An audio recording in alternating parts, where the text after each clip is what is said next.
বিতিরের নামাজে দোয়ায় কুনুত পাঠ করা ওয়াজিব, কিন্তু কেউ যদি দোয়ায় কুনুত না পারে তখন করণীয় কি?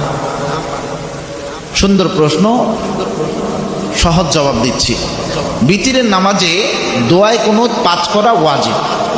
কেউ যদি দোয়ায় কুনুত না পারে, ইসলাম তাকে একটা ছাড় দিয়েছে। দোয়ায় কুনুতের স্থলে সে 3টা কাজ করতে পারবে। কয়টা? 3টা। 1 নাম্বার, সে ব্যক্তি সূরাতুল বাকারা 201 নং আয়াতটি সে দোয়ায় কুনুতের জায়গা পাঠ করতে পারবে। সেটা কি? রব্বানা আতিনা ফিদ দুনিয়া হাসানাতাও ওয়া ফিল আখিরাতি হাসানাতাও ওয়া কিনা আযাবান নার। 2 নাম্বার, এই আয়াতও যদি না পারে সে ব্যক্তি পড়বে আল্লাহুম্মা গফির লানা। যদি এটাও না পারে, নতুন মুসলমান হয়েছে, কালিমা পড়ে, তখন সে পড়বে 3 বার আস্তাগফিরুল্লাহ আস্তাগফিরুল্লাহ আস্তাগফিরুল্লাহ। তাহলে দোয়ায় কুনুত না পারলে কয়টা কাজ করতে পারবে? 3টা। প্রথম হলো রব্বানা আতিনা ফিদ দুনিয়া হাসানাতাও ওয়া ফিল আখিরাতি হাসানাতাও ওয়া কিনা আযাবান নার, 1 বার।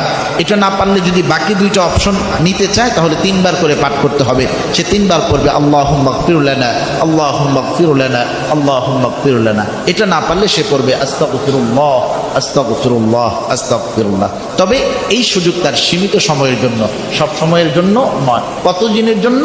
দোয়ায় কুনুত শিখা পর্যন্ত এটা আমল করবে, আজীবনের জন্য নয়। আশা করি বুঝতে পারছেন।